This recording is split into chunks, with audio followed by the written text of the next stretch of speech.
Hola a todos. Hoy vamos a contar una historia alucinante, la de una idea que conecta el glamour de los casinos con la ciencia más puntera y, de paso, con las altas finanzas. Una idea que, de verdad, cambió por completo la forma en que entendemos la incertidumbre. Pues sí, esa es la gran pregunta, ¿no? Suena a locura, pero en el corazón de uno de los métodos informáticos más potentes que existen se esconde la pura lógica del azar, la misma que decides si ganas una partida de cartas o qué número sale en los dados. Venga, vamos a imaginarnos por un momento el casino de Montecarlo. El ruidito de las fichas, la ruleta girando, fortunas que van y vienen. Nadie pensaría que este templo del juego podría inspirar una herramienta para predecir cómo se comportan los átomos o el riesgo de una cartera de inversión.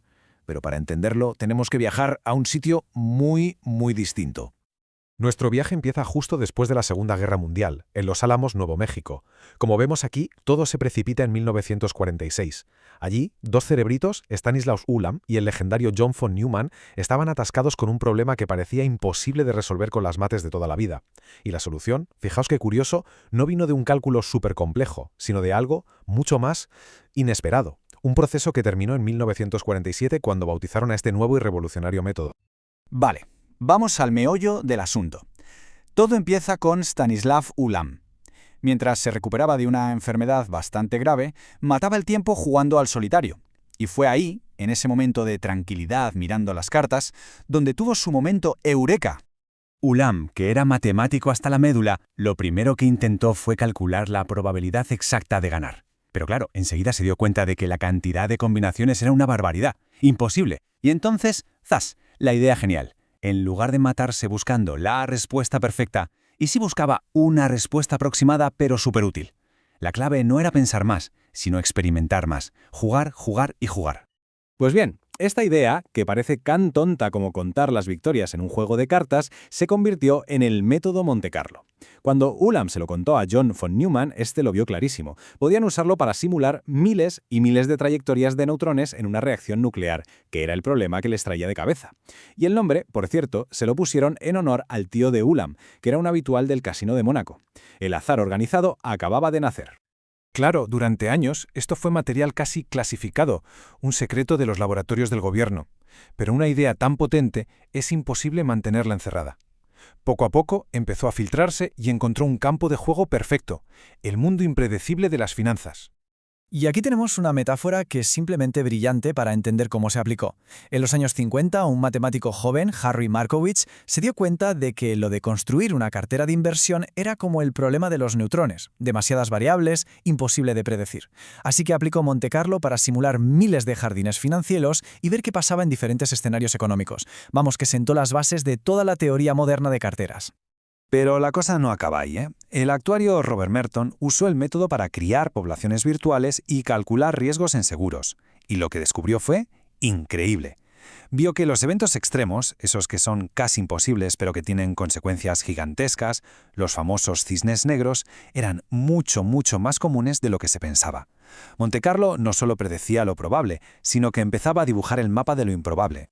Y es que esto ya no era solo una nueva forma de calcular, no. Esto provocó un cambio de mentalidad brutal. El verdadero poder del método no era solo el cálculo, sino que cambió la propia definición de lo que significa valor. Pasamos de una cifra fija a todo un paisaje de posibilidades. A ver, para que nos hagamos una idea, en lugar de pensar en el valor como un número único, estático, Montecarlo nos da un mapa. Un tasador llamado David Thompson fue de los primeros en aplicarlo. En vez de decir «esto vale tanto», empezó a presentar un abanico de probabilidades. Al principio, sus clientes se quedaban un poco pillados, pero pronto se dieron cuenta de que tener un mapa del riesgo era infinitamente más útil para tomar decisiones. Y la prueba de fuego, claro, llegó con las crisis. Hay una anécdota muy buena de un banquero de inversión que se reía de estas valoraciones con probabilidades, hasta que llegó la crisis asiática del 97. Mientras las valoraciones de toda la vida se iban a pique, los modelos Montecarlo ya habían previsto esos escenarios. El escéptico se convirtió en el mayor fan del método. Esta metáfora lo clava, de verdad. Simplificar la realidad puede que nos deje más tranquilos, pero es abrazar su complejidad lo que de verdad te da herramientas para navegarla.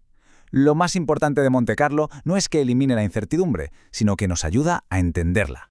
Entonces, ¿qué nos llevamos de toda esta historia que empezó con un juego de cartas? Pues su legado se puede resumir en unas cuantas ideas muy potentes que a día de hoy son más importantes que nunca.